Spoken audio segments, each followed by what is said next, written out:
टपरीवर राडा करणाऱ्या स्वयंघोषित भाईंच्या 2 पंटरांना जेरबंद करण्यास मसरूळ गुन्हे शोध पथकास यश मिळाले आहे. या संशयिताकडून 2 तलवारी, एक दुचाकी हस्तगत करण्यात आली आहे. या प्रकरणी मसरूळ पोलीस ठाण्यात गुन्हा दाखल करण्यात आला असून अधिक तपास पोलीस करीत आहे. सविस्तर वृत्त असे. मसरूळ येथील बसस्टॉप येथे भूषण देशमुख वय वर्ष 31, मार्गारेट टॉवर, कॅनडा कॉर्नर, शरमपूर यांचे गणेश पॉइंट स्टॉल आहे.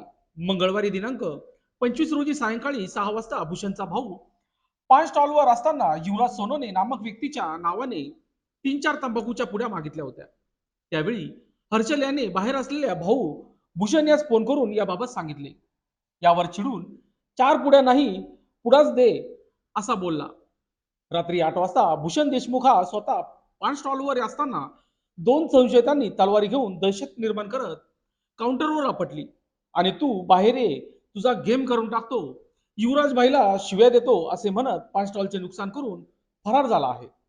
या घटनेची माहिती मिळताच मसरूळ गुन्हे शोध पथकाने घटनास्थळी धाव घेतली. या ठिकाणी असलेले सीसीटीव्ही फुटेज ताब्यात घेतले असून तांत्रिक विश्लेषण विभागाच्या मदतीने या 2 संशयित तवली फाटा येथे लपून असल्याची माहिती मिळाली.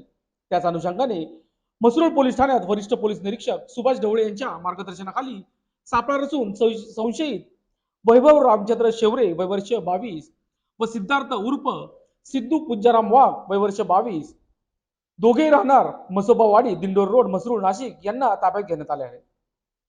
सदरची कारवाई नाशिक पोलीस आयुक्त संदीप कर्णिक, परिमंडळ 1 चे पोलीस उपायुक्त किरण कुमार चव्हाण, पंचवटी विभागाचे सहाय्यक पोलीस आयुक्त नितीन जाधव यांच्या मार्गदर्शनाखाली मसरूळ पोलीस ठाण्याचे वरिष्ठ पोलीस निरीक्षक सुभाष ढवळे, पोलीस उपनिरीक्षक दीपक पटारे, उद्धव हाके, पोलीस हवालदार बाळासाहेब मुर्तडक, सतीश वसावे, कविश्वर खराटे, देवराम चव्हाण, प्रशांत वालझाडे, पोलीस अंमलदार प्रशांत देवरे, गिरीधर भुसारे, गुणवंत गायकवाड, पंकज माले यांनी ही कामगिरी केली आहे.